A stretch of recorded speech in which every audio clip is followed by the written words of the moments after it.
Every serialization journey begins with a price. That price may be the cost, the money spent, the time invested, the resources committed. But every choice also carries an opportunity cost, the value of the next best option that is left behind. The two are inseparable. To pay the price of one path is to give up the value of another. Serialization is no different. The road begins not with value or scale, but with cost, machines to install, systems to connect, people to repair. Each investment carries its own opportunity cost of money, time, and focus that could have gone elsewhere. And this is where our safari begins. I would like to thank Ahmed Dawood, the author and inspiration of this story of serialization in West Asia and Africa. His experience is the compass guiding this journey. In Chapter 1, we explore the cost of machines, the software, the people, and the processes that make compliance possible, and of course, the daily price of keeping it all moving. Chapter 1, Costs.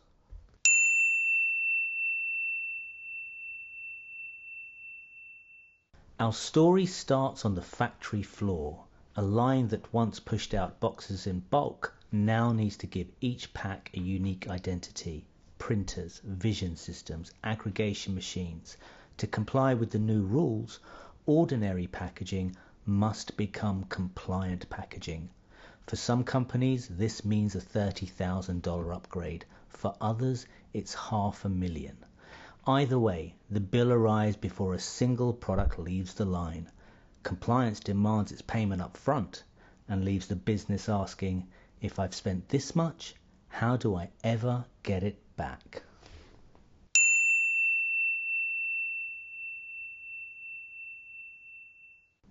Hello and welcome to Podcast Safar, a serialization story. I'm Justin Adden, a business analyst and serialization operation consultant, and with the author of this story, Ahmed Dawood, we are hosting this podcast to share a perspective of the realities of serialization, one chapter at a time. We'll explore costs, value, requirements, opportunity, and transformation throughout this story. Ahmed brings extensive medicine supply chain experience across West Asia and Africa, implementing track and trace systems for manufacturers, wholesalers, and distributors throughout the region. Together, our aim is to share perspectives that help companies make better informed decisions wherever they are on their serialization journey. This show is built on our shared values: service, transparency, community, ethics, and learning. Today we begin with Chapter 1, Costs, and with that, Ahmed, welcome. Thank you, Justin, for this introduction, and thanks for Ankero to hosting this podcast.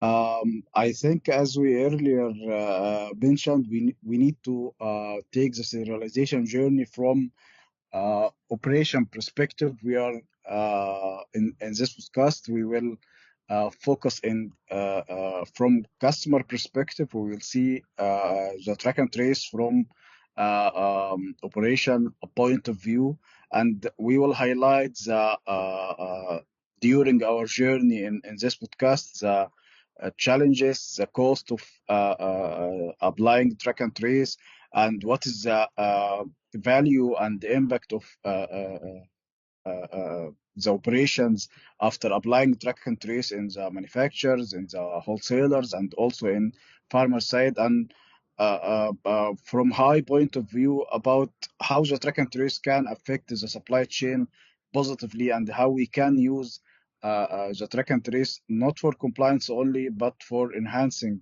the day-to-day activities in the supply chain. So yes, we will start today with costs, and I think, of course, everyone will listen to this podcast will know how the track and trace is costly. Cost for software, cost for for machines, and of course, cost of implementation side, and cost for the operation side. So let's start from the manufacturing and packaging cost. Of course, in this point of view, the first point will be highlighted in our mind is the serialization and aggregation setup costs. Of course, if you applying a track and trace into a country for the first time, so you need to upgrade your lines to print the JS1 data matrix 2D code, which is including the GTIN and serial number and batches and of course serials. If you need to implement this, so you need to have a setup which is contains the serialization machine, and you need to have a printer and vision systems to apply this serialization on your manufactured line. For the aggregation, also you need to link the produced cereals to a cartons, then to a pallets to make like a patient-child relationship, which is identified as aggregation.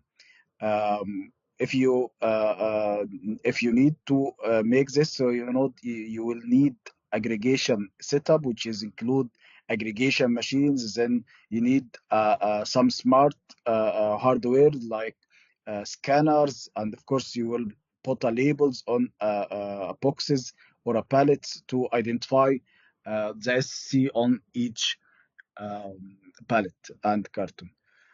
Of course, all what we mention is the new requirements that will be needed from the track and trace perspective. Before track and trace, there is no serialization and no aggregation. So the serialization setup is something you will need to implement in your facility if you start to report internally or externally to a track and trace hub.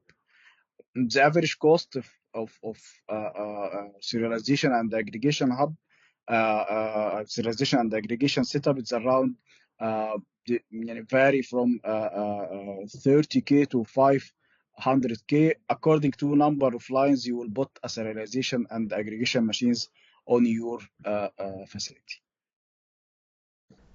Compliance is expensive. Correct.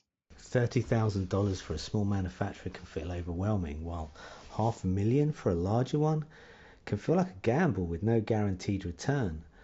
What is interesting is that in the EU and the US, license holders often don't invest in these manufacturing upgrades themselves. They work with contract manufacturers who handle serialization on their behalf.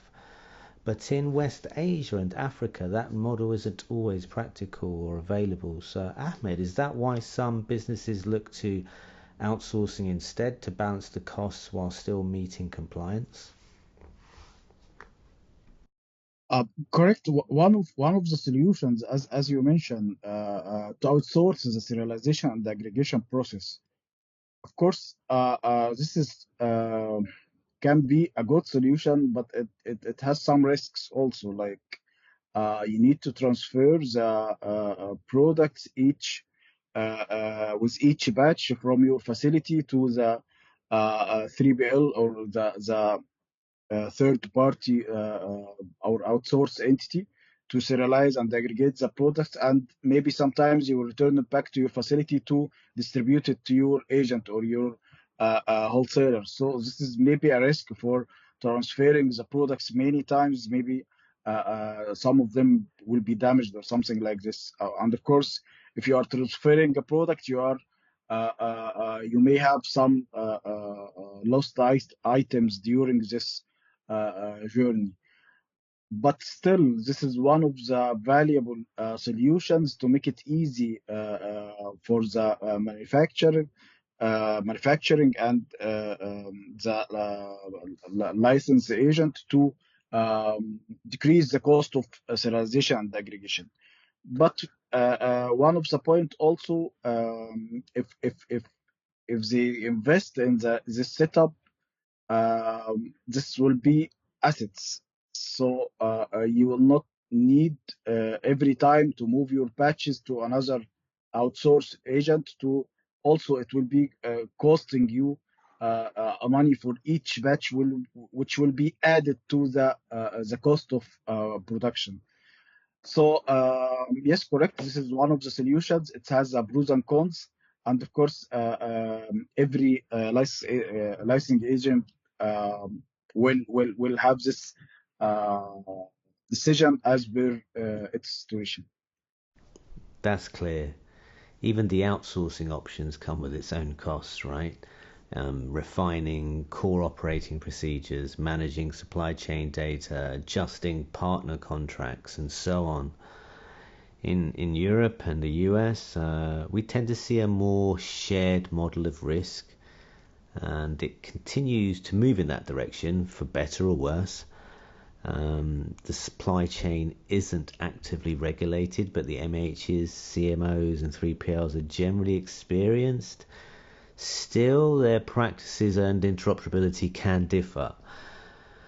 We often see unmitigated risk from extra handling with things like EUFMD alerts and DSCSA exceptions. But in any event, there's always an opportunity cost, right? As a business, you have to ask, will I see a return on this decision, or have I just satisfied compliance panic only?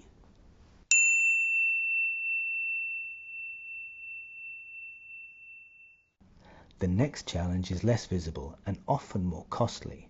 Inside the facility, systems speak different languages. The ERP says one thing, the warehouse software says another. Without bridges between them, operators duplicate work, data is cryptic, it can be lost, difficult to read, compliance shrinks into a box-ticking exercise instead of a source of insight. Integration is expensive, but the cost of ignoring it is even higher.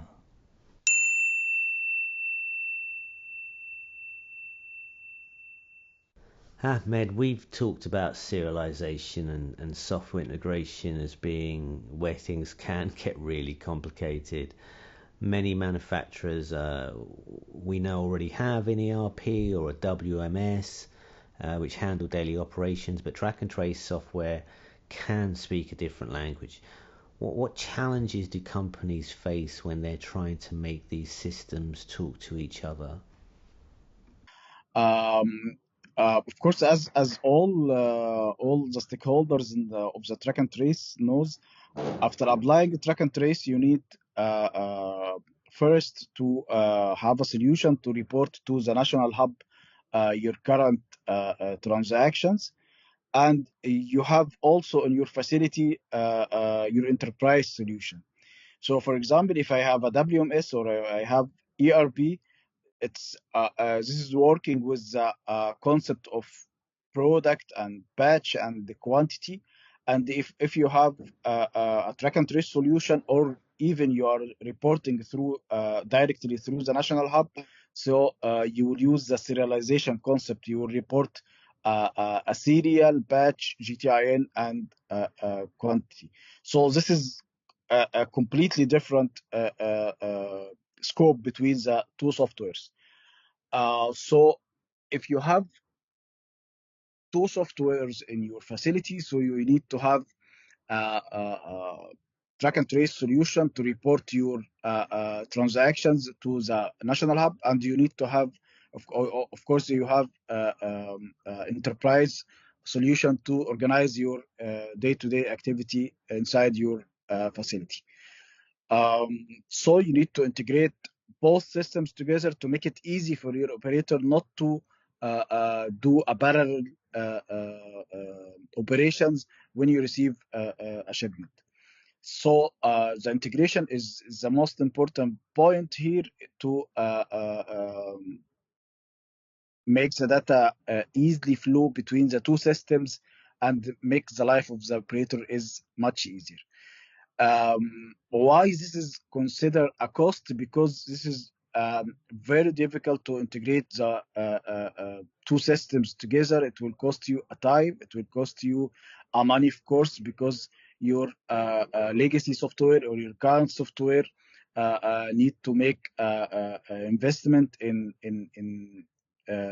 analysis and in the points of integration between the track and trace system and the current software to make the correct integration, which meets the scope of the facility for reporting track and trace and for managing the entire operation. So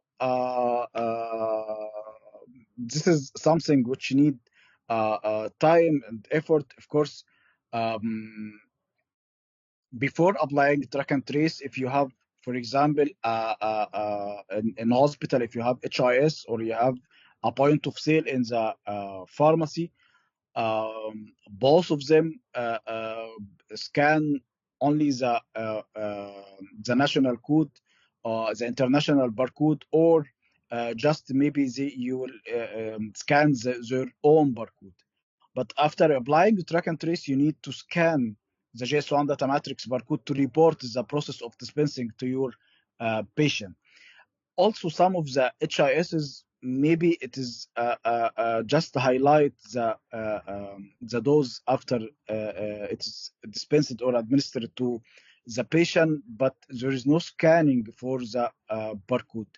So this is one of the challenges that you may be face in the software integration, because your current software uh, uh, uh, scans the international barcode, or it is not scanning at all any barcode at dispensing site. So this is a very important point in the challenges of software integration. So this is costly, of course, according to the software, or whether it is a legacy software or it is you'll find some resistance from the on-prem softwares. So this is something need to be taken in consideration. The average cost of this is around 10K to 100K per year for the licensing, and one time, of course, efforts implementation fees. And of course, this is vary between the different softwares, and according to the ERBs and WMS, it's vary from one software to another software. Yeah, software integration is fundamental. Some vendors use proprietary formats, which essentially means no common standard, right? Even though they agree on a common standard, they just use their own format, and that essentially creates silos. The compliance hub might get the report, but the associated data is now a commodity, right? And it's something the business could consume, they could trade, or even invest in. And that data should actually help a business make smarter decisions. And you mentioned cost, right? A company could spend 100,000 a year just to submit a simple compliance report. I mean, for many in the US and the EU, that's actually on the low side. But regulation isn't a business requirement here; it's an obligation. So the question is, how do we get real value from this investment, right? Well, we already have the serialization data. We've sent our compliance reports. Now let's look at it from a business perspective, right? As we've discussed many times before, the key is ensuring that data remains accessible, both in the warehouse and downstream across the supply chain. So when it is scanned, it provides real insights for returns, inventory management, FIFO, and more. This has to start with the vendors and the regulators, though, in my opinion. That's where we start to have a real business vision, where we shift from compliance panic to an appetite for common opportunity. Correct. And by the way, Justin, this is the cost of the software integration, which lead some of the stakeholders in the market to decide to go to two parallel systems. They decide to avoid this cost and to avoid the headache of integration, to use two parallel systems. They let the operation to do the transactions on the track and trace software or directly to the national hub, and the operator will do his day-to-day activity on the WMS, for example, or the ERP. So this cost leads some of the stakeholders in the pharmaceutical market to decide to go to parallel system instead of making the integration between the the softwares. Well, API should make life easier. I mean, parallel systems will limit visibility always, and they'll result in additional manual work, especially when there's troubleshooting. What you're describing sounds more like a bigger transformation that doesn't need to be just technical, but also cultural. Seeing compliance data as an asset, not a burden. Cultural transformation is key to viable software integration. Yes, correct. Look, integration is, according to Industry 4.0, is one of the main pillars and one of the important pillars in Industry 4.0 concepts. Because integrations allow you to change your data between your different systems. So I think one of the benefits of the national hubs, they provide APIs to report through your system to the national hub, and this is, I think, this is one important point. And if the current softwares use this efficiently and adapt their softwares with the APIs and with the track and trace concept, it will be add value. Because if you find ERB or WMS or HIS, which is using the APIs and it is compliant or adapted with the track and trace concepts, it will be add value for your software. I know I agree 100%. this is a mega ERBs or mega WMSs. Of course, they are compliant with the track and trace, but this is cost a lot of money, of course. But I'm talking with the in the middle, or let's say the less shipping softwares. If they adapt with the available APIs that's available from the national hubs to report to the track and trace national hub, of course this will be add value for selling your software, that you are adapting your current solutions with track and trace, and you can report through the APIs directly your transactions. Exactly. Digital transformation should mean automation, efficiency, and insight, not just layers of complexity. When integration is done right, compliance stops being a cost center and starts delivering real business value. But when it's done poorly, companies end up running multiple systems in parallel, as you've described. They multiply the effort and they multiply the cost. It's simple economics. It's simple business. But let's agree on something, Justin.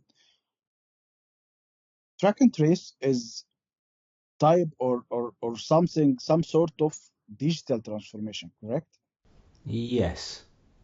Okay, so if I am considering track and trace as some sort of digital transformation, why? Because, for example, if I am a warehouse before track and trace, you can see some warehouses, they have a legacy softwares, or they have Excel files. They make their transactions through Excel files. They follow their inventory through Excel file. But after applying track and trace, they need to have a software. They need to have a devices. So yes, I'm considering the track and trace is some sort of digital transformation in the facility. So if I'm considering this a digital transformation, it's supposed to make the process much easier, not making a conflict, or Ah, making a manual process or something like two parallel process.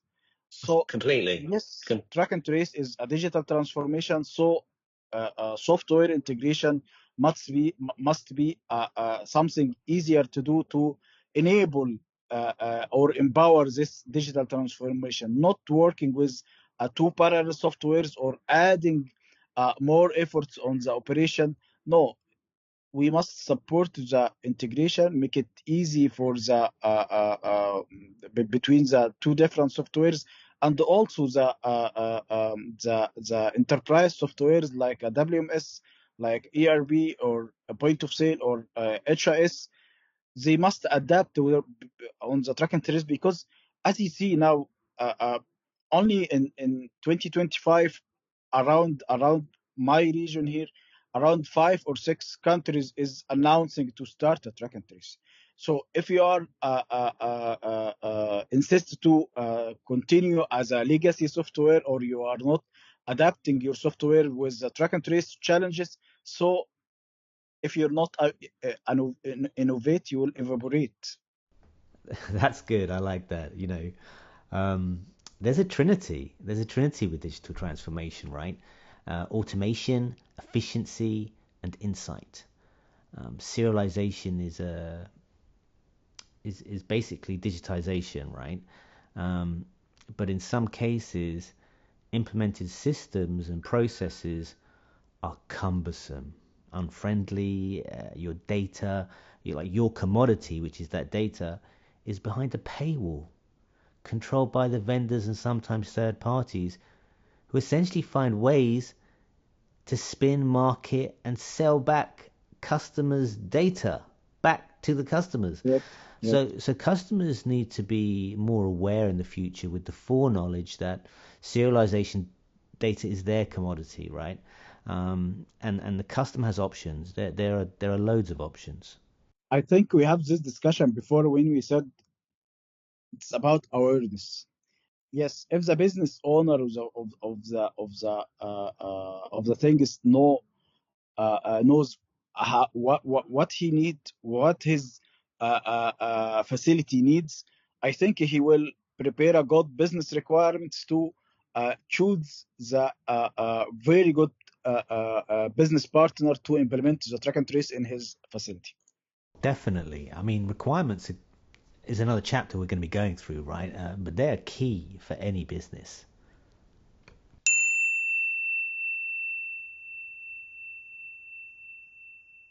Now we leave the machines and step into the warehouse. An operator who has scanned cartons the same way for 20 years is suddenly told, from tomorrow, every pack carries a code. Every dispatch is recorded. Every mistake is visible.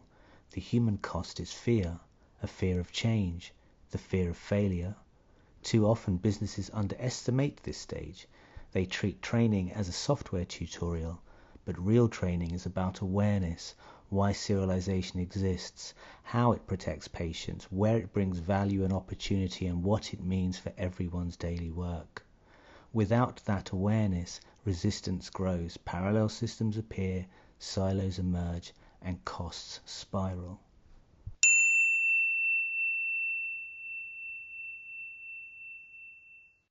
The next cost is people and training.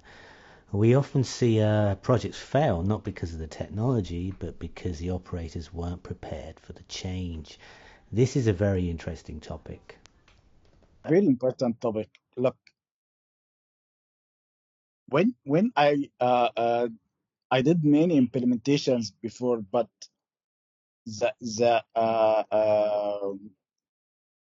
the point is, if you are sharing your operator with this massive changes after applying the track and trace, he will help you. He will take the responsibility, and he will share the responsibility with you to successfully implementing your track and trace solution inside the warehouse.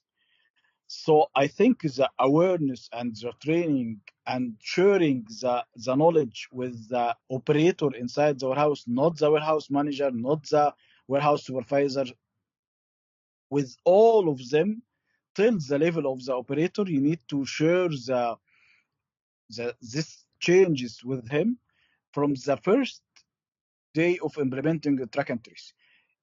Not only in implementation phase, you need to share in the preparation phase with your operators that take care we will have a changes in our operation because we have now implementing the national track and trace. From the level of why we implemented a track and trace, why the government will apply track and trace, what is the the benefits of the track and trace from the national level till the entity level, and also from the warehouse perspective. make engagement with your operator, because if you engage earlier your operator, you will save this cost. Because if your operator have uh, uh, uh, um, a fear of a change, and they have resistance to apply this track and trace solutions, of course this will be failed. And I saw many of the operators which lead to the failure of the solution or the software solutions of the track and trace in the facility because of the operator. So you need to ensure that you make a well training for your staff, your production lines, workers on what is the changes, why this JS1 data matrix code applied, and to learn him what is the aggregation concepts, and you need to adapt him about that. This cartoon is containing SC, which is related, have a relation with the serials inside, and we need to send the correct physical items, which is sent through the EBCIS file to your downstream customer. All of this you need to ensure 100% that you make a well training to your operators, to your IT guys, to your operation guys with the this is new track and trace concepts. And of course the other costs of the people and the training is the change management, cost of managing the entire internal resistance of the operator, cost of communication, of course, with the campaigns and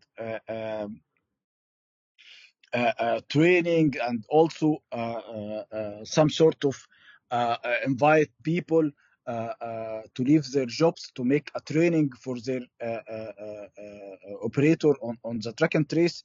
All of this is a cost. But believe me, if you pay $100 for the training, if you don't make a good training, you will pay much more than this.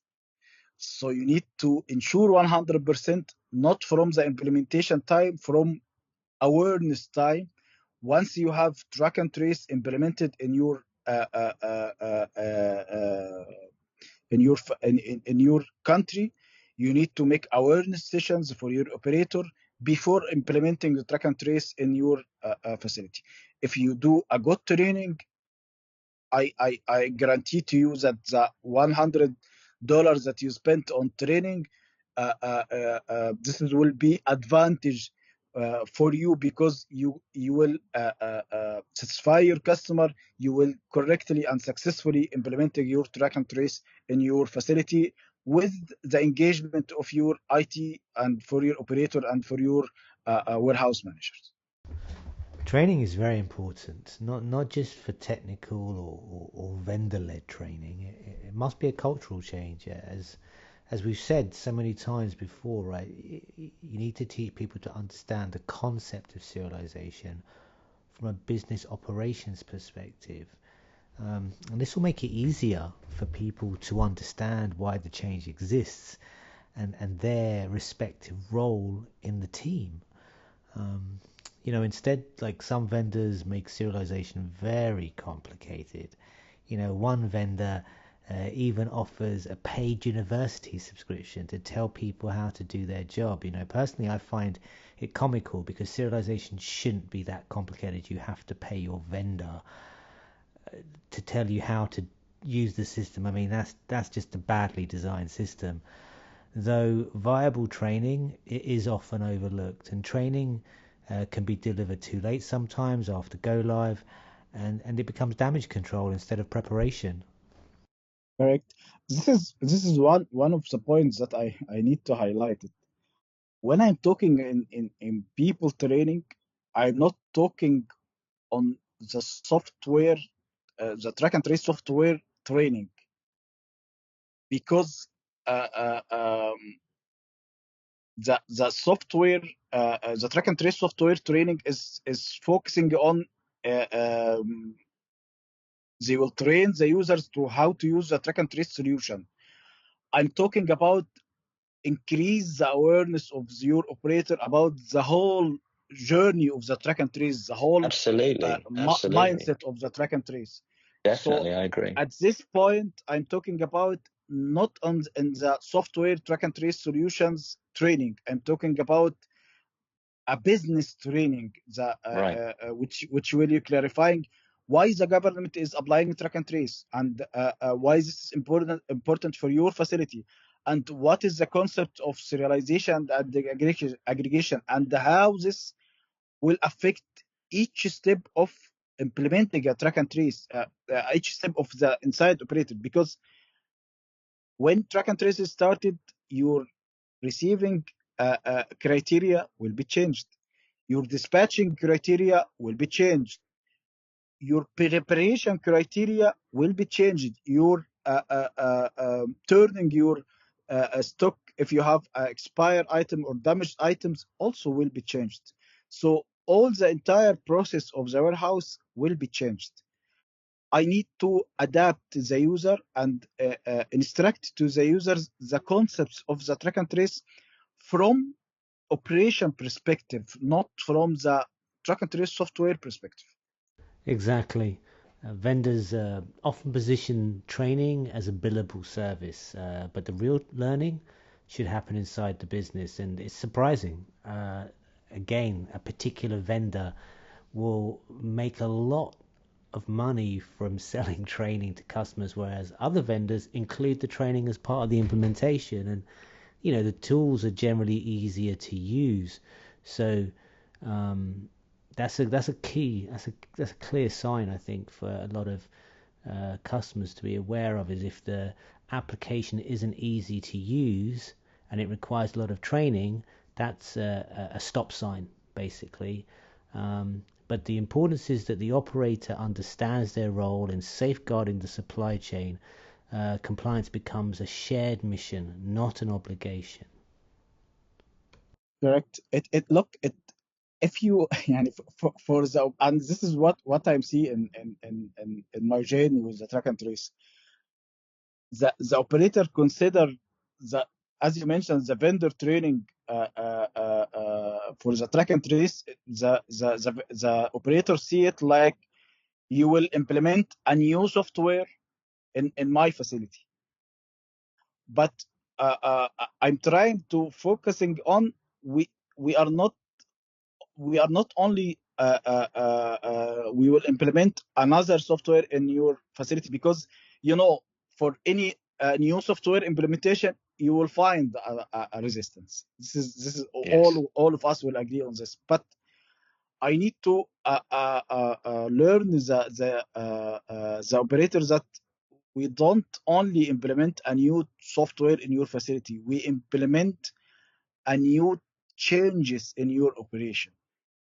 So if you engage the operator from the early step and make awareness session about the track and trace, so he will adapt that this is operational change, not a software change.